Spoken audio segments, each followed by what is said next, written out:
Queridos irmãos, hoje eu vou trazer uma palavra aqui. Muito tem a ver, muito está ligada com o que vai acontecer semana que vem nessa igreja. Marcos, capítulo 16, verso 14. Finalmente, está escrito lá, Jesus apareceu aos 11, quando estavam à mesa, e censurou-lhes a incredulidade e a dureza de coração, porque não deram crédito aos que o tinham visto já ressuscitado. E disse-lhes: vão por todo o mundo e preguem o evangelho a toda criatura. Quem crer e for batizado será salvo, quem, porém, não crer será condenado. Estes sinais acompanharão aqueles que creem. Em meu nome expulsarão os demônios, falarão novas línguas, pegarão em serpentes. E, se beberem alguma coisa mortífera, não lhes fará mal. Se impuserem as mãos sobre enfermos, eles ficarão curados. Toda a vida de Jesus, todos os milagres que ele fez, todos os ensinamentos que ele deu, todo o caminho que ele percorreu, foi para chegar neste momento. Inclusive, o escritor aqui, Marcos, ele escreve assim: finalmente, vírgula, finalmente, Jesus apareceu aos 11, porque quando ele, no seu retorno da morte, ele não apareceu para todo mundo junto logo de cara, ele apareceu para as mulheres, ele apareceu para os discípulos no caminho, ele foi aparecendo devagarzinho, e as pessoas começavam dizendo: vimos o mestre, vimos o mestre. Ele falou: tu viu o mestre mesmo? Olha, não, que tem gente que é exagerada, né? Tem gente que delira, né? Tem gente que fala coisas, né? Então ele foi aparecendo devagarzinho, pontualmente, não apareceu para todos de uma vez só. E os discípulos mostraram que eles não estavam nada prontos para esta missão, porque eles até então, eles não conseguiam acreditar que o mestre venceria a morte e voltaria dos mortos. Aquela imagem do Cristo todo arrebentado na cruz, ensanguentado, sendo colocado numa gruta de pedra, um túmulo de pedra, enrolado uma pedra em cima. Como acreditar que ele vai sair de lá? Os discípulos, irmãos, poucos, acho que naquele dia, acho que ninguém acreditava nisso. Foi todo mundo surpreso. Não ficaram em casa tranquilamente, não, estamos aqui aguardando o mestre voltar, que ele disse que ia voltar, ele disse que iria ressuscitar. Roma tinha mais convicção na ressurreição do que os próprios discípulos, porque eles é que mandaram trancar lá a pedra, tranca, bota selo e bota um guarda lá, para ele não sair lá de dentro.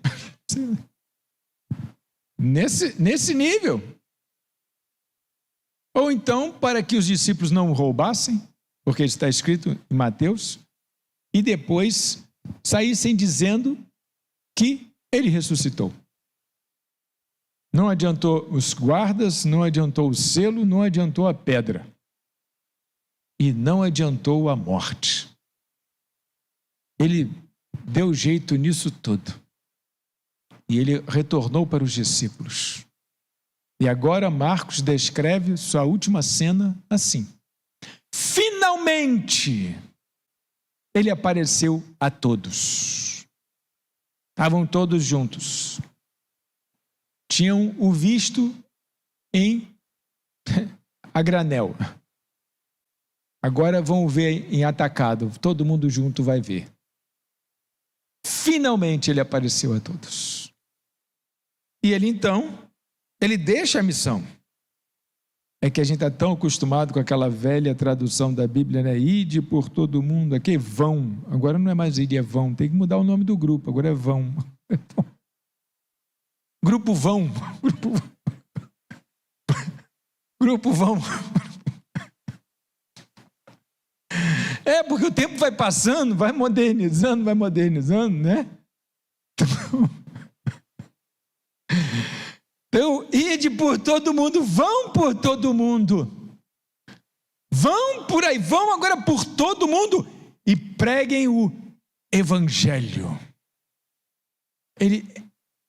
Quando ele curou o doente, quando ele curou o cego, o surdo, o coxo, era por causa do Evangelho.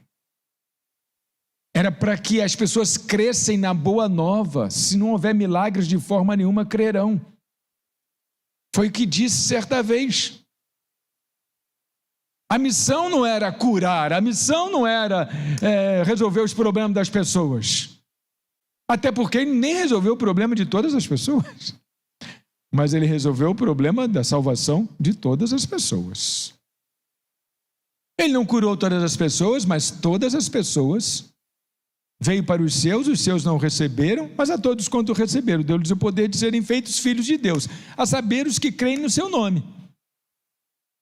Então, se você crê no nome do Senhor, a sua questão relacionada à salvação da sua alma está resolvida. Porque é de graça, basta crer, acreditar de todo o seu coração que você estará na glória quando baixar a sepultura. Porque quem baixa a sepultura é o corpo. Estava falando com a minha esposa esses dias, né, que a gente tem falado muito sobre esse assunto, né, de céu, de passar para o Senhor e tal. Eu estava falando para ela. Falei, Mônica, fica tranquila.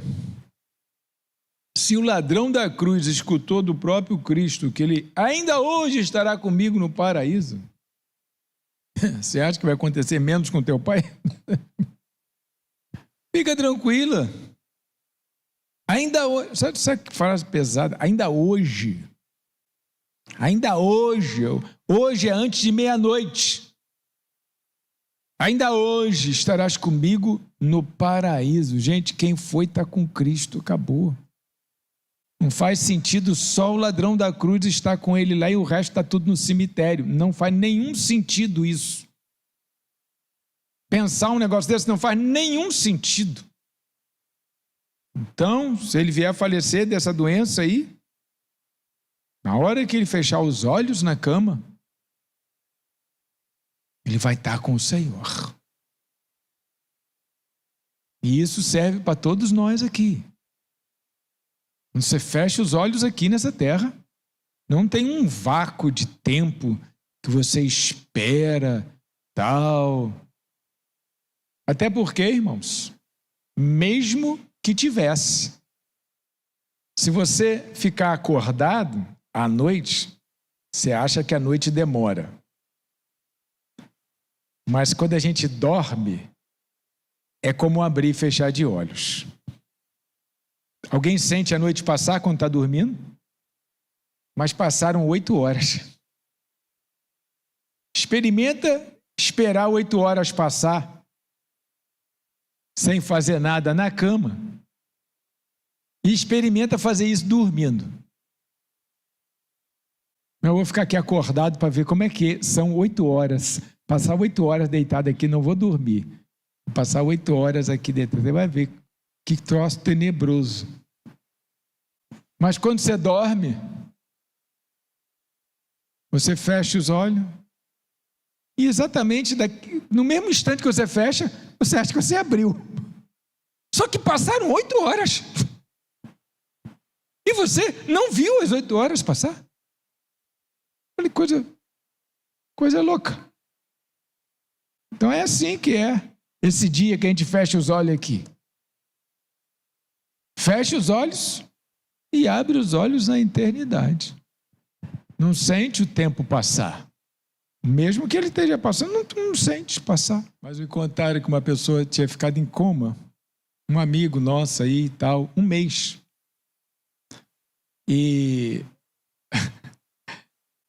ficou em coma 1 mês.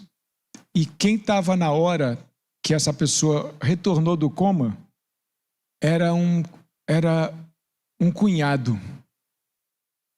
E aí a pessoa foi acordando assim, tal, devagar. Aí olhou assim, aí perguntou ao cunhado: eu estou no hospital, há quanto tempo eu estou aqui? Ela falou assim: você está aqui há 1 ano e 1 mês. Há 1 ano e 1 mês.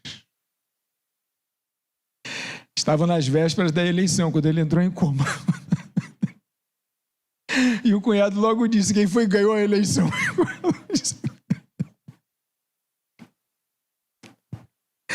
Ele,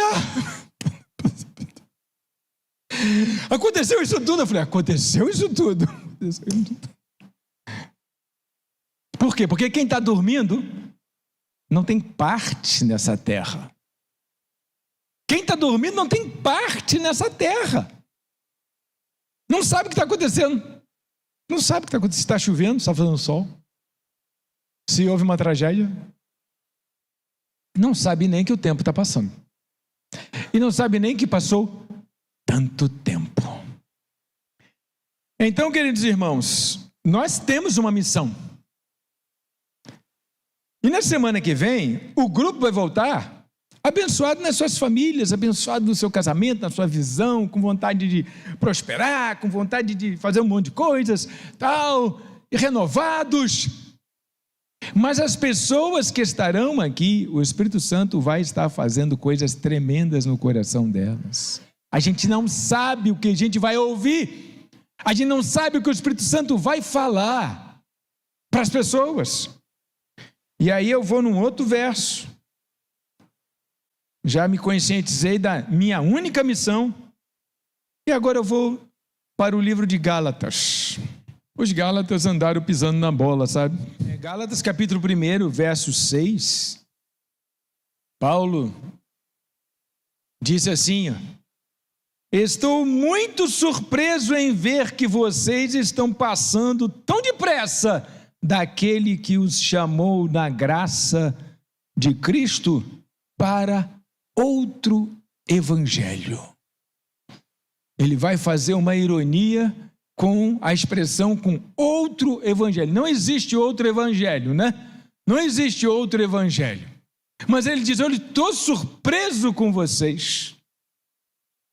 Porque o que é o evangelho? O evangelho é a boa nova. A igreja só tem uma missão: apresentar a boa nova. Não existe outra missão para a igreja. Agora Paulo olha, eles estão passando para outro evangelho.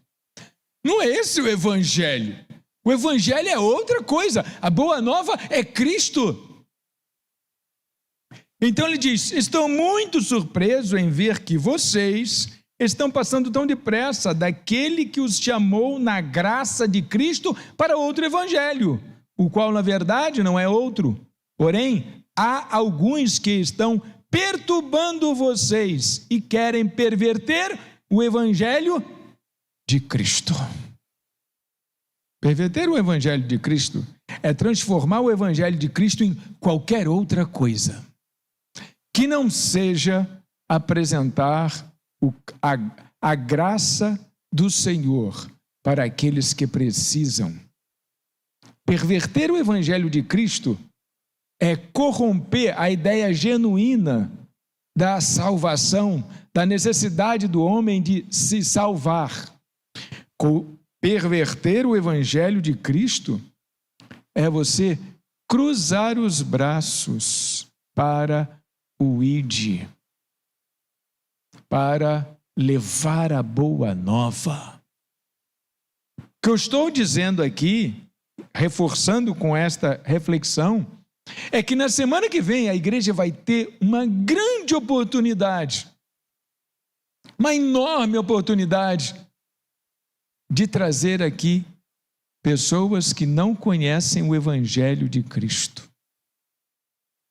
para ouvir e ver, testemunhar o que o evangelho está fazendo na vida das pessoas. Não vai ser uma festinha que a igreja vai fazer, não vai ser um negócio assim diferente que a igreja vai fazer, vai ser um culto evangelístico. E quem vai pregar nesse dia, irmãos? A gente nem prega bem nesse dia. Quem vai pregar nesse dia? Vai ser você? Vai pregar mal. Vai vir cansado, estourado. Vai pregar mal.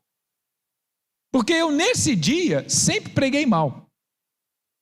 Nesse dia, eu tenho isso, fiz isso muitas vezes, voltando de encontro, morto de cansado, com dor nas costas, com dor no fundo do pé, com dor em todo qualquer lugar, e aí chega aqui e ainda tem que... Foi maravilhoso, irmão, eu estou doido para ir para a cama.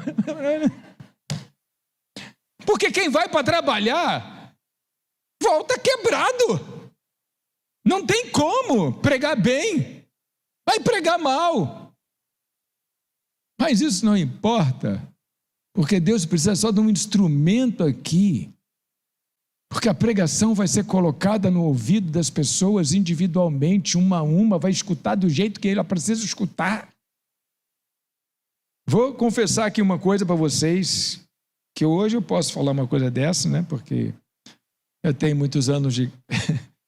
eu estou com muitos anos de casa, mas eu nunca preparei uma pregação para a volta do encontro de casais.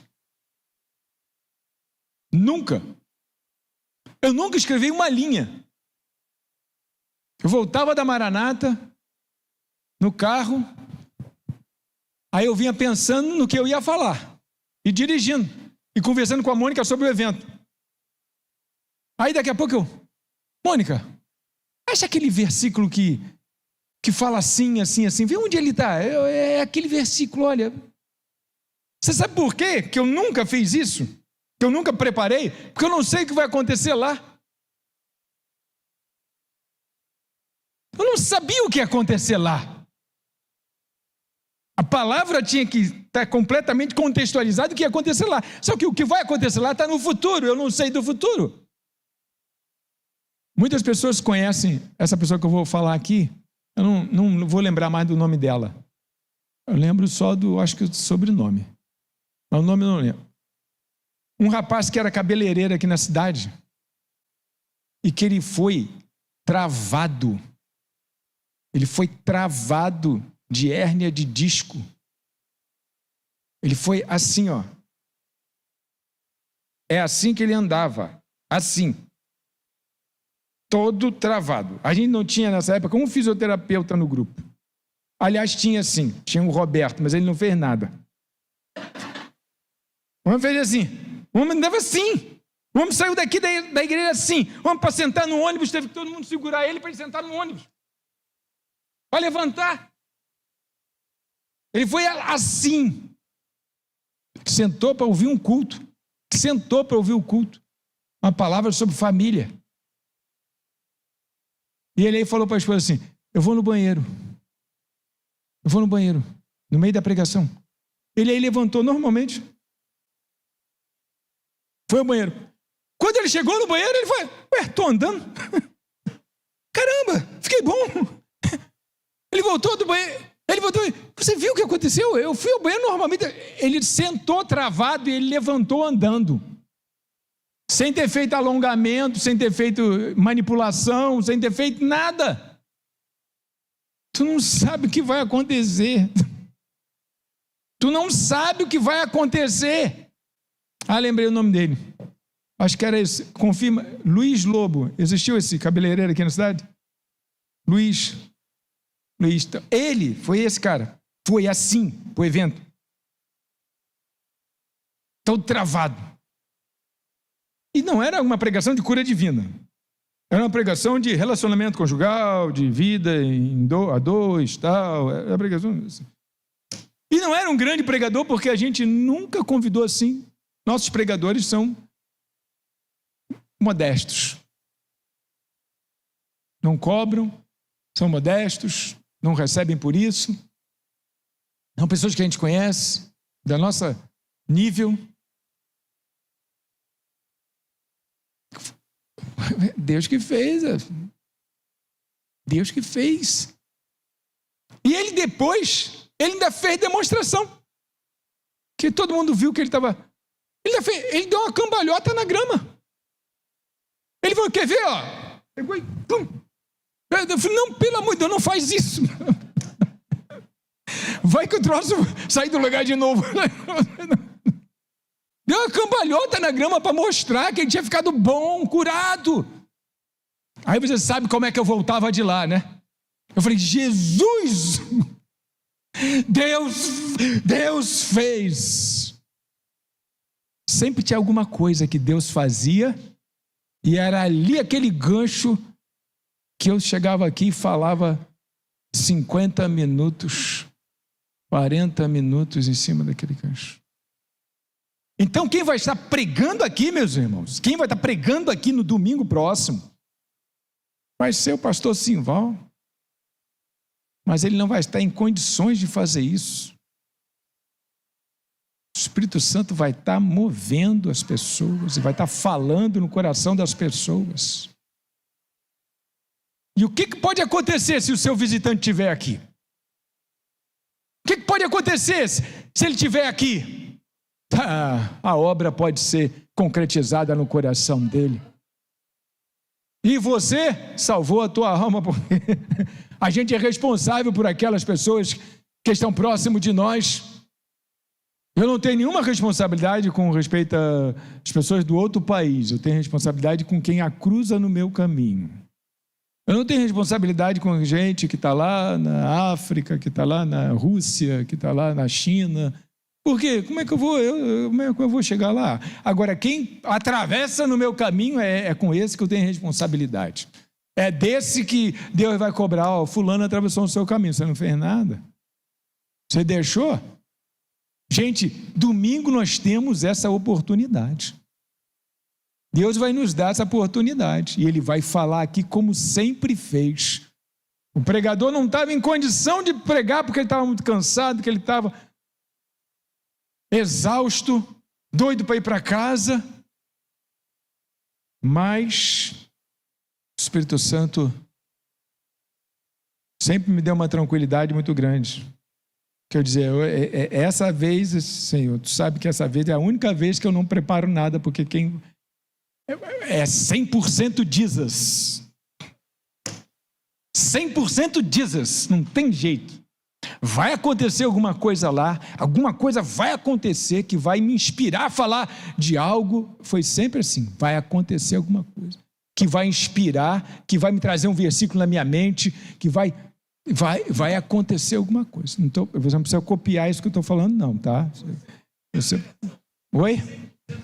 Ih, Jesus! 100% Jesus!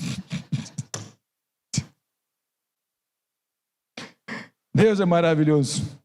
Então, queridos irmãos, lembremos do ide, do vão, lembremos dele esta semana, principalmente. Porque o pregador vai estar um bagaço, mas o Espírito Santo vai estar falando graciosamente, profundamente no coração das pessoas. Mas elas têm que estar aqui, para que elas estejam aqui, trabalho da igreja. Você, eu não estou indo lá para ele. Você não está indo, mas está ficando. Uma posição estratégica onde você está. Ficando. Porque a volta, para ter festa no céu, a gente precisa que cada um faça o seu trabalho. Amém, queridos irmãos? Glória a Deus. Deus e Pai soberano, louvamos e bendizemos o nome do Senhor.